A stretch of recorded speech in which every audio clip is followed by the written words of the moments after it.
How to stop emotional eating with mindful eating techniques.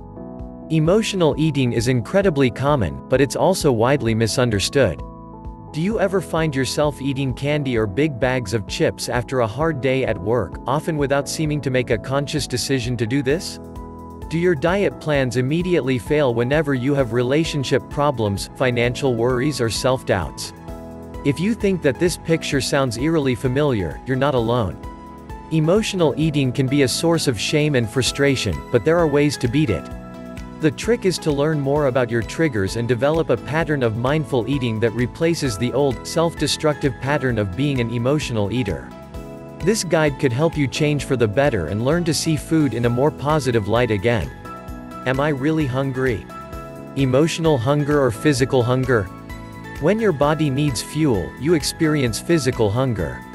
You can sat this hunger with almost any food, while emotional hunger typically presents in the form of cravings.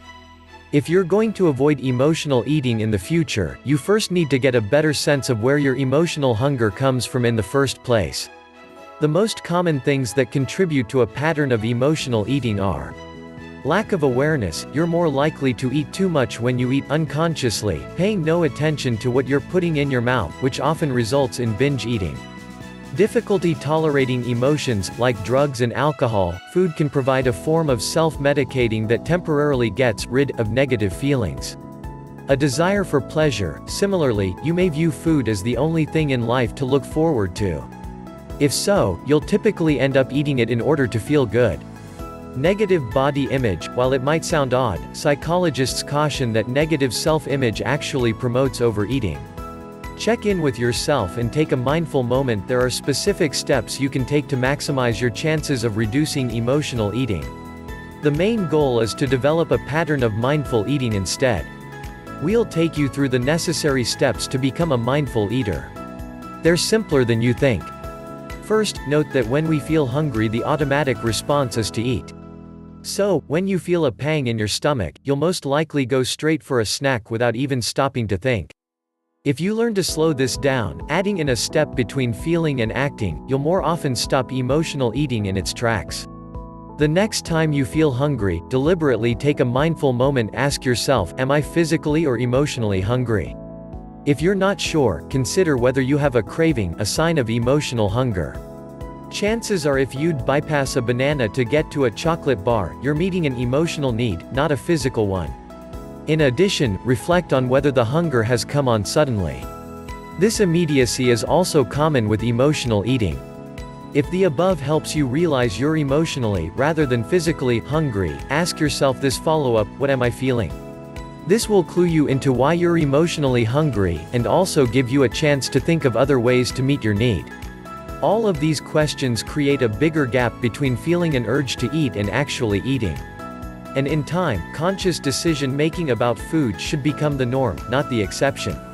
Write it down and identify your emotional eating triggers. Emotional eating always has specific triggers, and finding them is half the battle. Stage 2 of your mindful eating plan is all about identifying the triggers and making them tangible. You can use a notebook to start a food journal, or simply make notes on your phone or computer. Regardless of the format, the key thing you need to do is write down the time of day, add a description of how you feel, and identify why you're feeling it. If you have a craving for a specific type of food, note that down as well. So, for example, you might note that you felt hungry at 3 p.m. and that you particularly wanted chips. Then, you might add that you're feeling sad because you're missing an ex-partner. Over time, you'll see patterns emerging in your food journal. These patterns will help you draw connections between specific cravings and specific emotional needs. The process may also help you uncover the unfinished business that you can actively work to address.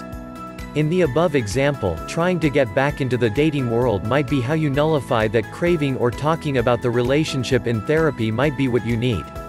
Make decisions that will serve you better. The next part of the mindful eating journey is all about making better choices. So, you're now applying what you've learned through your self-reflection. If you go through the above steps and find that you're truly physically hungry, you might be able to put off that physical hunger until a meal time, reducing your overall calorie intake and helping you stay in shape. Alternatively, you might realize you've not eaten enough today and really need to cook something. These are both good ways to respond to genuine physical hunger, depending on your body's needs. Meanwhile, when you're emotionally hungry, you won't always be able to avoid eating through willpower alone.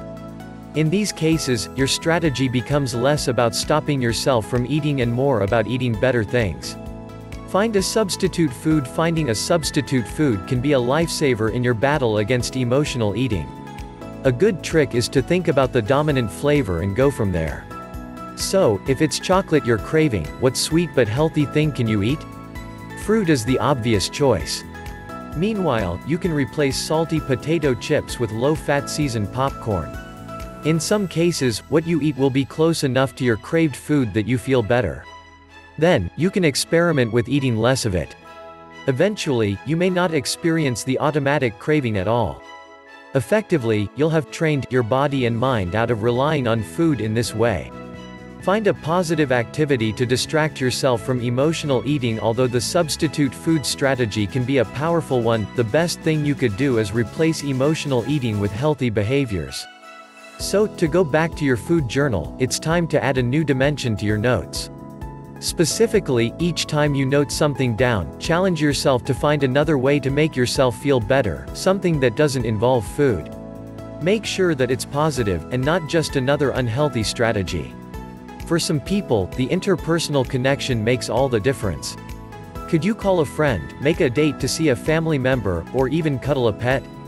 For others, physical comfort of another type can help. For example, try a luxurious bubble bath, reading by candlelight, or snuggling up under a blanket to watch a film. Inspiration can also jolt you out of emotional eating.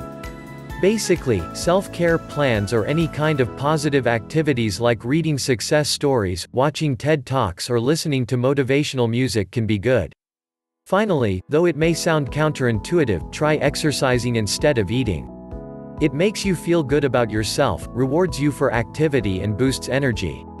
Plus, there are many different forms of exercise, so you don't need to stick to the treadmill. Dancing, water aerobics, horse riding, and cycling are all fun ways to get an emotional lift without empty calories. Eat consciously. Most of us just shovel food into our mouths, but, as mentioned above, this is a major trigger for overeating. Ways to develop positive habits for conscious and healthy eating as a daily habit. Take several deep breaths as you sit down to eat. Before you take a bite, give thanks for your food. This doesn't need to be a religious exercise, though it can be. Simply take a moment to appreciate your good fortune. Ensure you're sitting comfortably, with good posture. Chew your food slowly and thoroughly. You should aim for at least a minute between each mouthful. Make an effort to taste your food, rather than simply consume it. What ingredients do you notice? What spices or herbs stand out? Pay attention to your body's signals, and stop eating when you feel full. It doesn't matter if there's still food on your plate, you can give it to someone else, or take leftovers to a homeless shelter. Healthy eating affirmations.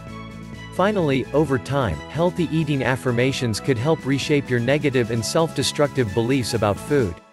There's a shaming, self-destructive culture around food. It tells us we're bad or disgusting if we have difficulty with emotional eating.